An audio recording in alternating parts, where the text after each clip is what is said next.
सोलापुरात जीएसटी बुडवण्याची प्रकरणं ही वारंवार समोर येत आहेत। या वाढत्या प्रकरणामुळे जीएसटी बुडवण्याचं रॅकेट सोलापुरात कार्यरत आहे का अशी शंका घ्यायला जागा आहे।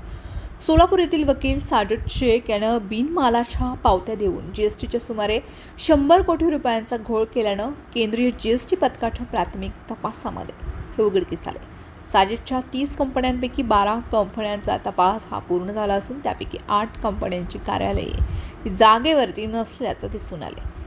त्या कंपन्यांची मालकी स्क्रॅपवाले, ट्रॅम्पो ड्रायव्हर, किरकोळ मेडिकल चालकांच्या नावे असल्याची धक्कादायक बाब ही समोर आली आहे। तो लोखंडी, सळे व सिमेंट विक्रीवर जीएसटीच्या पावत्या बिलाची मागणी करणाऱ्यांना तो देत होता।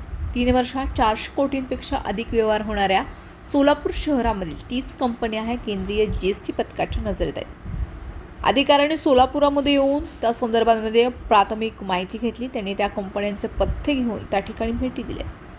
त्यावेळी काही कंपन्यांच्या पत्त्यांवरती घरं होती तर काही ठिकाणी दुसरीच दुकानं थाटलेली होती।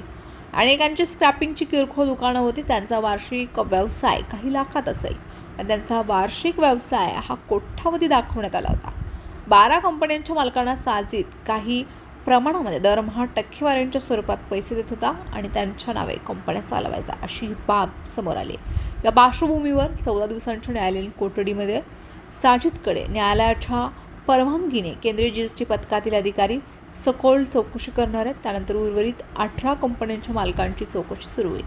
साजिदने 30 कंपन्यांच्या माध्यमातून लोकांना दिलेल्या जीएसटीच्या पावत्यांची रक्कम 100 कोटींहून अधिक असल्याचं सूत्रांनी सांगितलं। या रकमेमधून तो स्वतःचे क्रेडिट हे तयार करून त्यातील काही रक्कम स्वतःसाठी वापरत होता असंही सांगण्यात आले।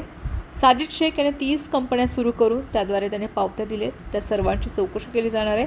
साहित्य घेतलं नसताना पावत्या कोणत्या कारणासाठी घेतल्या याचं उत्तर त्या लोकांना जीएसटीच्या केंद्रीय पथकासमोर द्यावं लागणार आहे।